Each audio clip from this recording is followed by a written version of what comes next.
I had actually turned down the auditions for Selina a couple of times. The casting director called me, and I felt like, because of the whole Swahili thing, which for me is usually a challenge. I thought, oh man, I don't know if I'm ready for that just yet.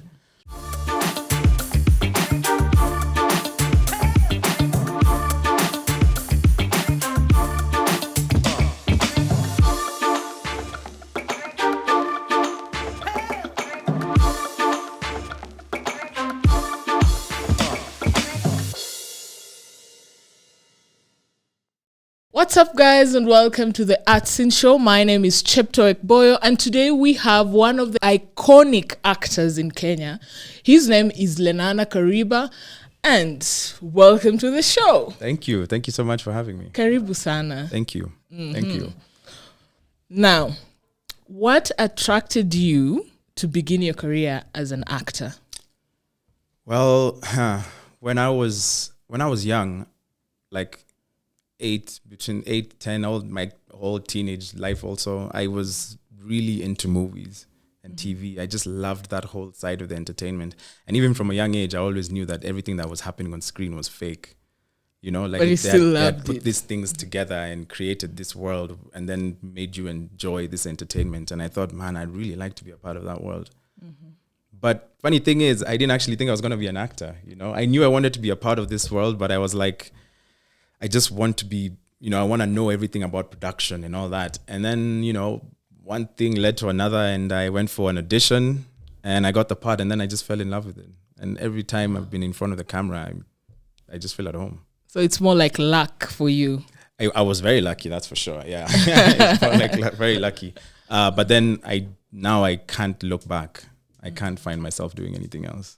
I love it. You've just said you wanted to be in this industry. Where did you see yourself, apart from now the luck that you got and you decide, which is now front screen? Yeah. Where were you seeing like, this is a place I could fit? Producing, directing.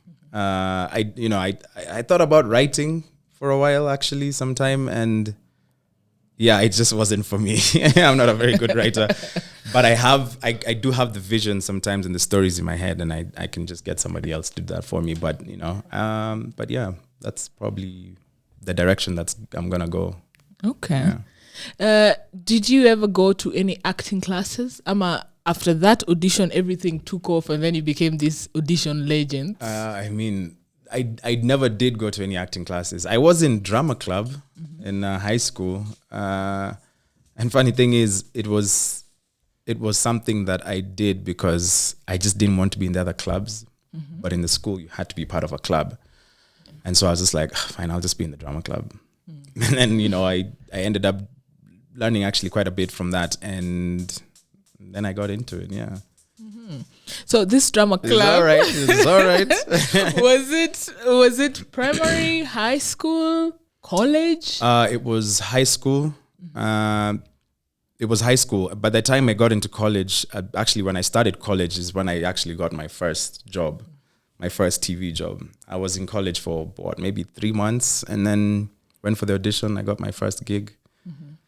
Yeah, and then you automatically transitioned. Talking about college, you pursued media and advertising. Am I right? Vitu nimetoa hapo social media. I see. You've done your research. I love it. Electronic media and marketing, actually. I did a minor in marketing. I did start advertising, then I switched to marketing, and yeah. Okay. Will we see you going back to do that professionally? Acting is the main thing. Yeah.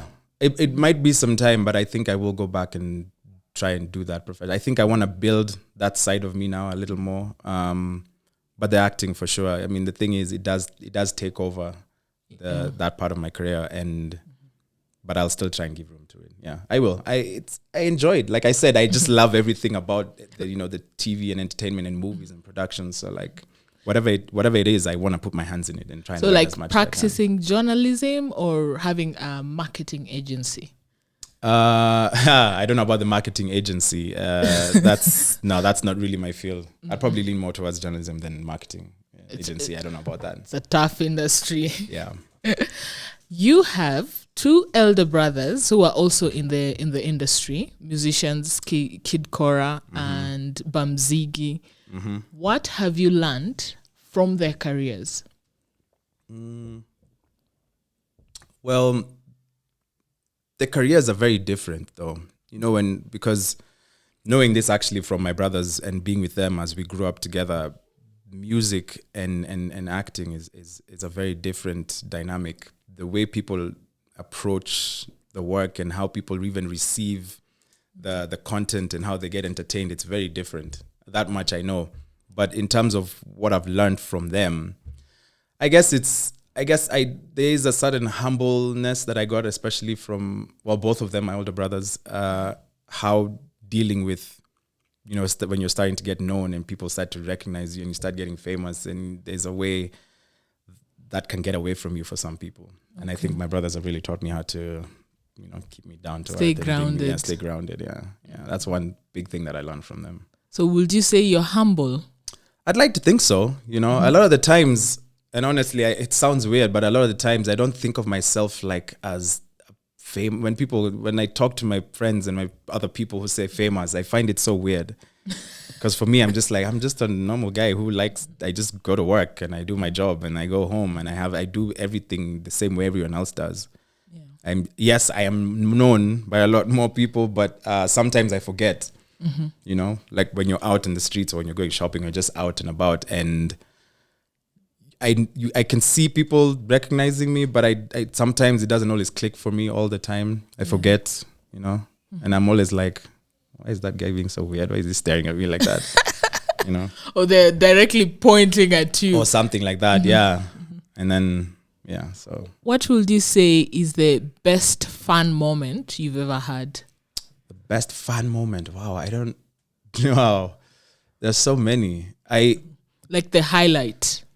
The highlight. I don't know. It's hard to pick just one. A lot of the times, you know what I like? I like when sometimes fans will see me and then they don't do anything, right? They don't want to come and say hi or anything like that. And then later, like, I'll find a message on my DM from some random person.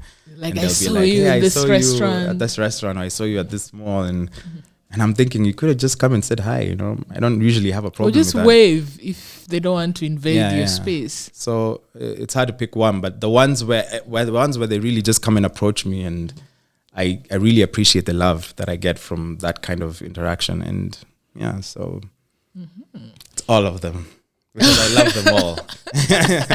Let's not pick favorites. Yeah. You're currently starring on Singlish, an adaptation of South African series Unmarried. What made you jump on this project? Well, first of all, it's Single Kiasi, actually. So single-ish. Single, ish, but Single Kiasi. Yeah. Philip Bryant, who's the director and the producer, he came to me with the script and the idea and the story, and he told me what it was about. And he's the one who told me, I have this character who I think you could be good for, so if you come and read for the part, maybe we can work something out. But as soon as he gave me the script and I saw what the story was about, it wasn't even about my character. When I saw the character I was playing, I was like, yeah, that's okay. It wasn't because it wasn't someone who I don't know. It wasn't like a challenging role, so to speak. But when I saw the story and the plot of this whole show, I thought, this is really cool, and I want to be part of this. So I'm like, you know what part can you put me in? I'll do it, because I want to be part of this show. And I think it has a really nice story, and I think everyone, women, men, anyone can really relate to what's going on in these people's lives, not just the three girls, but everyone else in the whole show. And that's what I just liked about it. I like that it was real. Yeah, there's a realness to this show, and you can really relate to it. It's something that every normal person can say, I am this character on the show. Everyone on the show is someone you probably know. So if you watch it, you will see someone you probably know, including my character. I know a few Nicks out there. That's the name of my character on the show. His name is Nick. And I know a few people like that, and I know a few Rebeccas and Cinta Mays, and I know all of them. Yeah. So Talking about the show, the three leading ladies at the forefront of the show. What is Nick's character about? For those who have not watched it or have just seen the preview. Because I have a friend who I was telling, I'm sitting down with you today. Then he's like, I've watched the first episode. He's not there. I'm like, can you be patient? And wait. If you're watching, keep watching. In about 2 weeks, so I will be in the 5th episode. Is when my character first comes in, and without giving too much away, his interaction is mostly with Rebecca, and when they meet, there's a connection that happens between them, and that is the direction that my character plays now in the show. Hey, so animated. He's an actor. It's funny.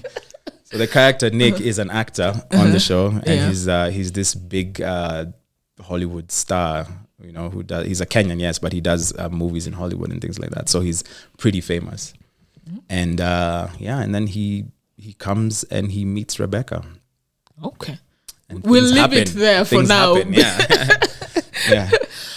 You've just spoken about Philip Bryant, the producer of the show, and you've worked with him since the first days of your career.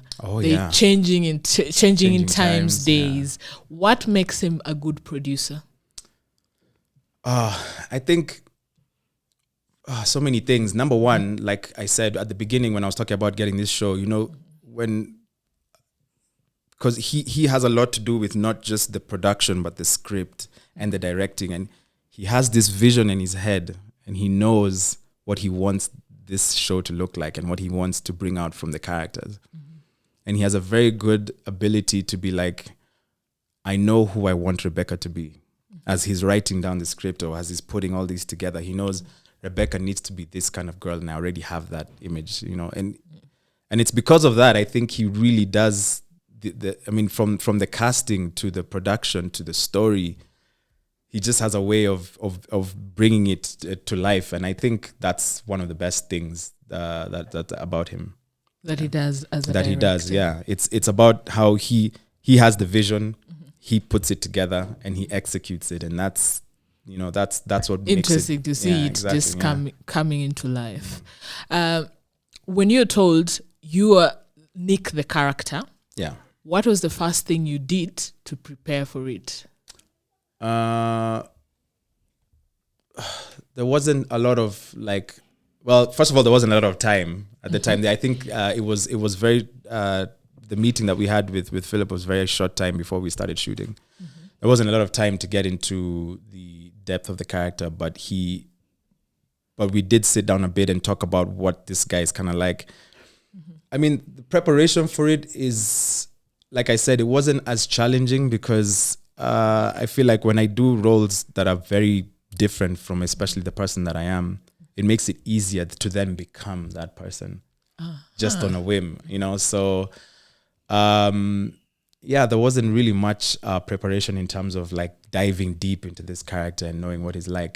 Those things came as we went along, and this is what I'm talking about with Phil. When you sit down with him, we talk and we just build this character as we go along, and that's the most exciting part about it.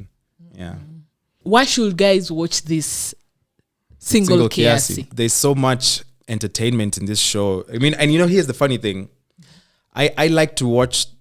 I usually don't like to watch the shows that I'm in because, most of the time you already know what's going on. But I try and stay away from everyone else's story except Nick's character. And then I focus on that so that I can actually sit and enjoy the show when I'm watching it at home. And when I do that now, I see it. And it's a really amazing show. So you're actually following the show. I'm actually following the story. Every Thursday I'm sitting there waiting for the next episode when something, because a lot of the times, with Cinta May's character or Mariah's character, when they're on set, I'm not there because I don't interact with them that much. So on those scenes, I'm not there, and I haven't read that part of the script because I just want to see it on TV. And sometimes I'm sitting at home, I'm like, whoa, what's happening? And seeing it like that, also being part of the show and seeing it coming to life as you're watching it, it amazes me. It's a really good story. Wow. Yeah. Wow. Now, Sense8, a big Hollywood film which you featured in. And we saw the likes of Mumbi Maina getting an opportunity from that. She just shot the Matrix Resurrections. Yeah, that was amazing. Did you get any opportunity to work on other stuff after doing Sense8? Yes. No, not really. not really. I mean, the thing is, you make those connections with certain people from whatever department, and those connections are there. You have been made, but as far as the opportunity to work on other projects with this, with these big companies, no, not yet. Not yet. I haven't gotten that far. Or maybe the right guys have not yet watched it. Oh, there you go. Because Kenyans right now are the ones seeing it going on syndication on different platforms. Yeah. Then they're now recognizing you guys. Yeah. So, but before that, not so much. You'll be so like, much. oh, that's it. Oh, they're Kenyans. Kenyan. But it's gonna come. It'll happen soon. Mm-hmm. Yeah. You played the role of Regan on Selina before you replaced. Yeah. What made you quit the show? I think there was, it got to a point where I felt like I had gotten what I needed from this show. With Selina, I had actually turned down the auditions for Selina a couple of times. Wow. The casting director called me, and I felt like, because of the whole Swahili thing, which for me is usually a challenge. I thought, oh man, I don't know if I'm ready for that just yet. And then he really pushed me into coming to audition for this show. And I said, okay, fine. You know what? I'll come. I'll do one read. And, whatever happens. Whatever happens. And then I did. And then I got called in and they told me, okay, yeah, fine. We want you to play Regan. It was an unfortunate situation, of course, because it wasn't the way that I would like to get a role, especially with how it happened with Connor. Anyway, but as far as the reason why you decided leaving, I think first of all, there was a lot of things that were happening in my life that had to change. I met my now wife, who is in the UK. She lives now and works there, but we met here where she was living and working here, and then she moved and she's in the UK. And I needed to now change my life to accommodate that, because I knew, and obviously, I asked her to marry me and we got married and I wanted to be with her. And so that made a whole impact on the choice that I had to make with staying on Selina or not. Mm-hmm. Yeah. Plus, I think for me, I had gotten what I needed. I reached the end of my character as Regan, and I was okay with it. So it was to the point where you decided like Regan's character is enough for you. Like you've done what you're supposed to do with it, and it's time for a change. Yeah, and I felt like, man, after the years of being there, I felt I wasn't getting more out of it. Mm-hmm. So I thought, I think I want to move on to something else. Yeah. Okay. I had done soap operas before, and soap operas can go on forever. It just reminds me of days of our lives and all those. I remember I did Lies That Bind, I remember, and Lies That Bind also went on forever. And I remember, and I was on that one for a long time. Mm-hmm. And actually, because of what happened with that show, I didn't want to get stuck in that happening again with Selina. Okay. Because then I would just get stuck I'd get stuck with Regan, Yeah. Now it would have been almost 5 years, I think. I don't know. But I didn't want to get stuck in that point. I had to, I like to do something for a while and then branch out and try and do other things. Yeah, because even my house manager recognized you. I know, when I walked in. Yeah. I'm like, everyone will be Regan until you can't play any other character. And you can't leave Regan. I know. And I don't like getting stuck in those roles where people only know me now as Regan or Lionel, Yeah, and it's okay. I understand that. But, I still get those questions a lot now. Why I left Selina, people still call me Regan. I think it's been like 2 years. It's been 2 years since I've been on that show, and people still, call me Regan. Mm-hmm. Now I want them to call me Nick. Single Kiasi. I want them to. No, you've just said in 2 weeks, guys will see. So definitely, see. Yeah, you'll be Nick. Yeah. But Nick, your character Nick on the show, how long is the show gonna run again? Because when it's too short, guys won't get Nick. You mean how long will Nick run on the show? Well, I come in the 5th episode. I will be there till the end of the season. So they can look forward to seeing me throughout Throughout episode the 5. show. Yeah. Uh-huh. What kind of films do you like to watch? Oh, I love horror movies. I love horror movies. I actually like all movies, but like if I had to rank them, I love horror movies, and then action films and animations, cartoons, and and I like romantic comedies as well. Okay. The romance it's when you're in the mood. When I'm in the mood for it, I like watching it. But horrors are my favorite. I love them. Okay. I get really scared watching them, but there's something about it that makes me feel like. But you're still addicted to watching I'm still addicted to watching it. If I'm not getting scared, then it's not a good horror movie. Okay. Yeah. No, but I've found out the recent horrors are not as entertaining as, let's say, the early 2000s. When there was Saw 1, 2, I don't know, Saw 4. Yeah. They were really sometimes gory. they take it too far, like Saw 4 and then 5, 6, 7. I think it had like 7 or 8 films that thing did. I don't watched know. it until 4 and I was done. You see now, that's the point. You see, now when you get to 4, you're like, okay, guys, it's enough. We get It's it. enough, yeah. We get it. But those were more gory than the current ones. Yeah, some of them. Yeah, some of them are hit or miss. I usually like the ones that are like about, exorcisms and stuff like that, and, the ghosts, and I like those ones as well. Annabelle. Okay. Annabelle and those kind of, I love those. Especially when they tell you it's a true story. I'm like, oh yeah, now we're getting somewhere. Will people live through this? I know. Yeah. You've just talked about your wife. How did you meet her? I met my wife here in Kenya. Like I said, she was living and working here, and she, her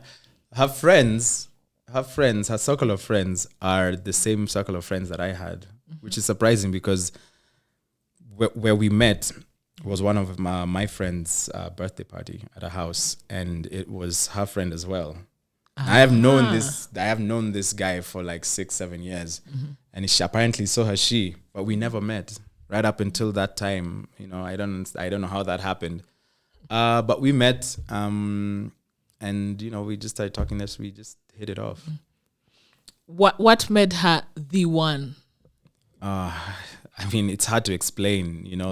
A lot of times, everyone has gone through that person. You thought, I love this guy or I love this girl so much. This is the one that I'm going to be with. And then, of course, sometimes it never works out, obviously, But I don't know. It's hard to explain how someone, you see someone and decide that, not even decide, it's just, they're just the one. I think there was... So you knew from the onset this might be something serious. It might be something from the onset. I knew that because when we met, there was something about how we just clicked, and there was it didn't even feel like I was trying to, like trying to chat her up or anything. We were just talking, and the way that we clicked and flowed and we interacted, it just worked. That's interesting because Liz Njaga was here yesterday. Was she? She said she also shared her story about how she met her husband, and she said she actually tried to hook him up with the sister because she wasn't that much into him. Oh, you said that's how? I don't even know that story. Until the husband said no. I'm into it's you. I want. It's you wow, that's actually really wow. All right. Once I post it up, I'll share the link. yeah. I want to see that. I didn't know that story. That's nice. But did the sister had the sister already met him? They even went on a date, and then she brought the sister. That is when the now husband said, "No, I know what you're trying to do here, but it's not your sister. It's not your sister." That's kind of cute, actually. I like that. That's nice. Yeah. You guys did a destination wedding. Why that and not in Kenya? Wow. How do I even start going around to? I mean, it's a long story at how it came to Antigua, but the moment after I proposed to her and we talked about the wedding, the only thing she told me was that she wanted a beach wedding. That's what she knew. In fact, she actually wanted to get married here, in Diani. The coast. But basically what happened with everything was that during the whole COVID thing and, the lockdown, and I was in the UK at the time with her, and we got tired of waiting.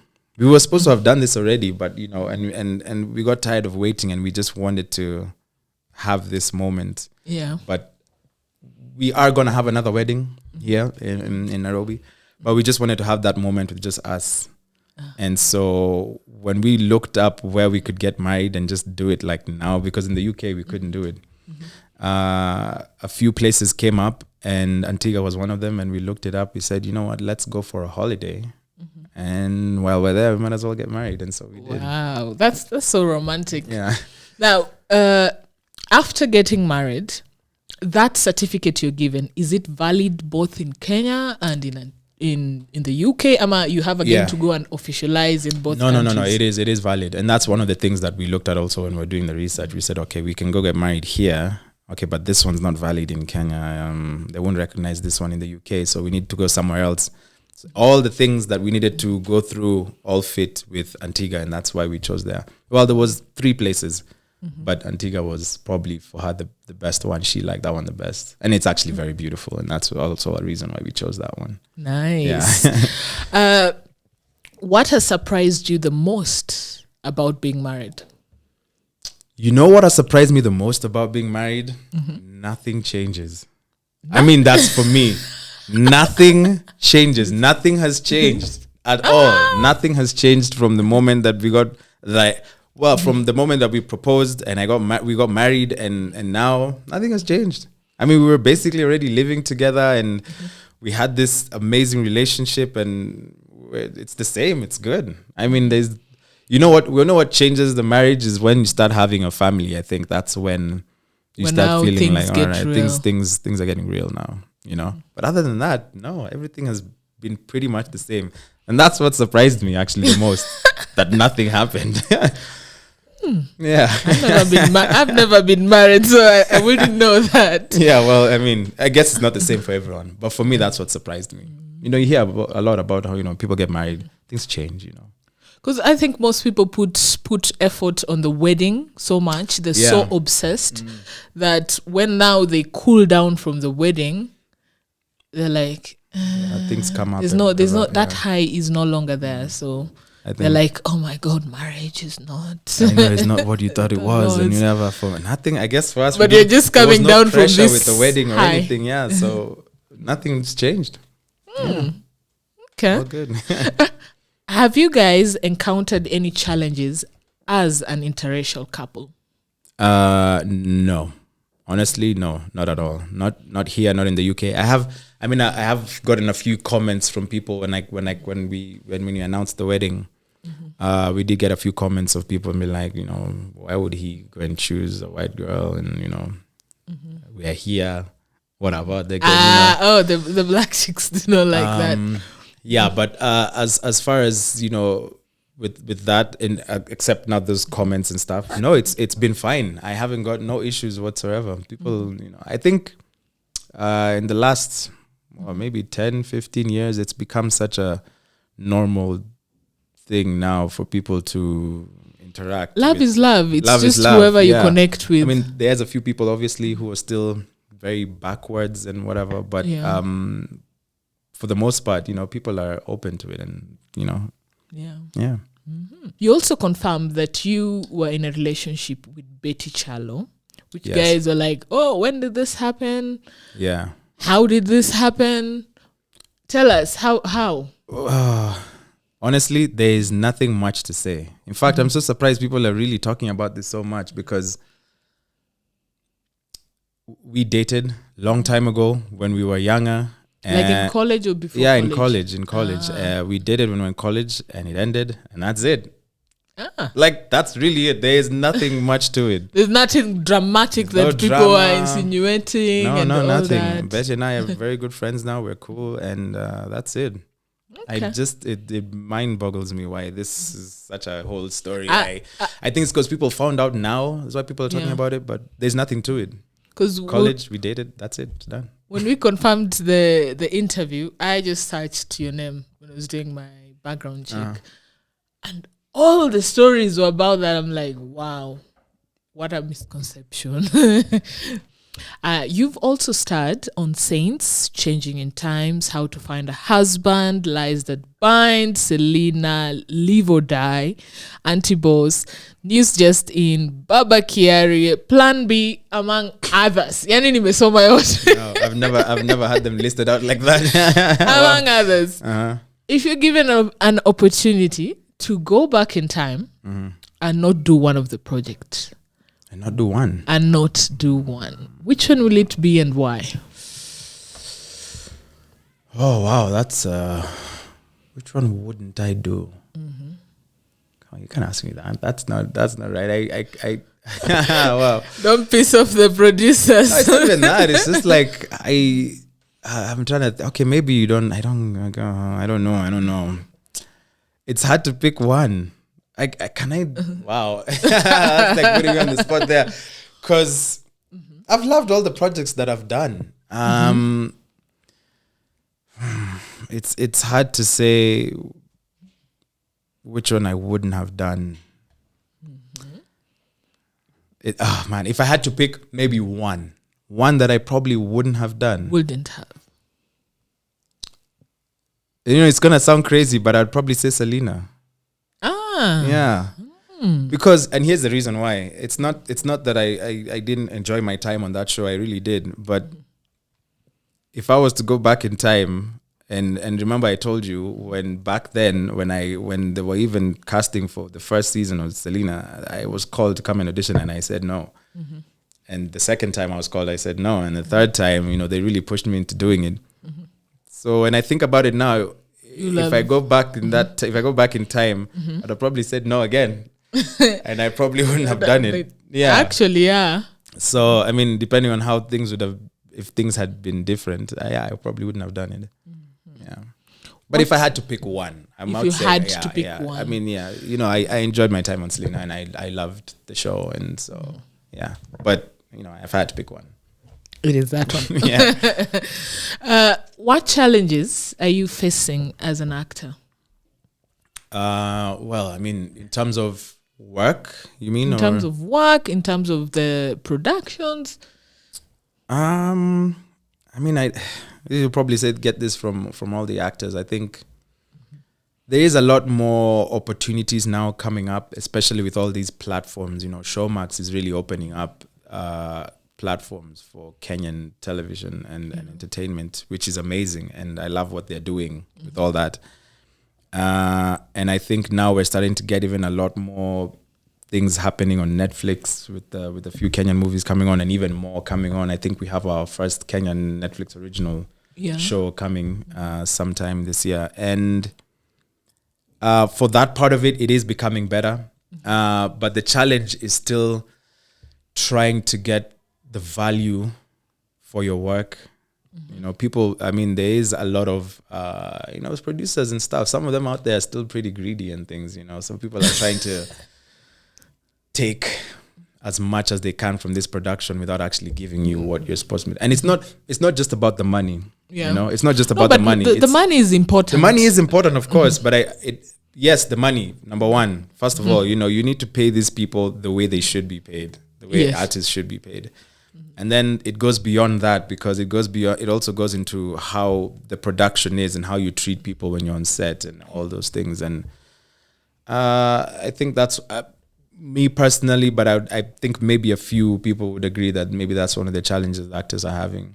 Yeah. And because I have spoken with a few of them and they're saying the industry opened up the way guys were expecting, all these platforms, but the money is actually lower than what guys were being paid before. I know. Before guys were earning per episode, now it has been reduced to per month. So when you reduce it to several episodes airing per month, you're like, it's it not doesn't worth add it. up. Yeah, and that's the problem. You see, like now what I'm saying, we have these shows coming on Netflix, and these are big. These are big platforms that we're very proud to be on. And you think, man, if that show goes on Showmax or Netflix or whatever, like we've made it. But you get there don't show that you're making it, So and then imagine, where is this money going? And then imagine what if it's syndicated. Now you're not totally earning any more money apart from what you're paying. So it's like, where is this money going, Yeah. pay the actors, and also, like I was saying before, beyond getting your money, to make a good show, you need a good budget, you know. Yes. People have really good stories. They just don't have the budget to create the show and make it look like what it's supposed to look like. Yeah. And when we have shows like now Single Kiasi, and you have Crime and Justice, and all these, you know, I mean, if you've seen those shows, they look amazing. You can tell that there's a budget that's been allocated for for this production, and it's those kind of things that we also need to think about. Like, put money in your work, because it speaks for you. Yeah. You know, not just as an actor, as a producer, whatever you're doing, you know, share your talent, man, you know, and the money.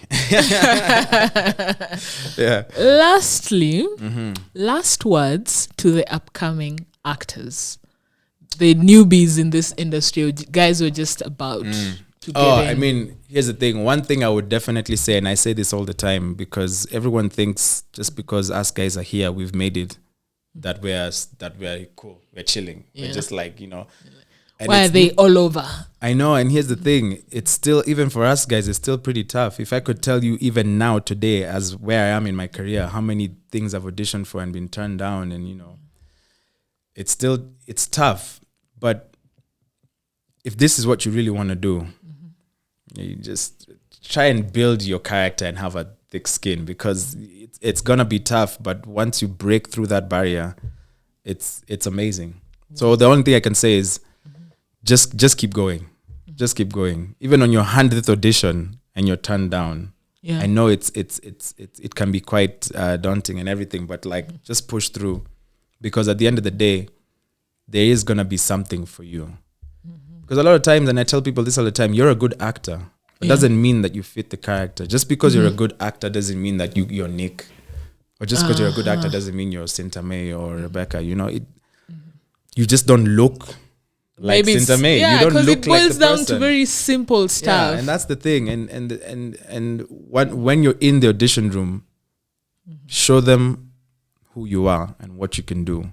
Leave it out all there, and leave the room, and then let them decide what's going to happen, and just keep doing that until something happens. Because they always say audition and forget about it, so that you're not depressed. Exactly. And you know, in fact, that's how I ended up getting my first audition, because I wasn't really going for the audition. I had taken a friend of mine, and it was like, oh, let's just go in. And even Neil Shell, he'll tell you this, because he tells this story all the time when he's doing his acting workshops. And I went in there I had no expectation whatsoever.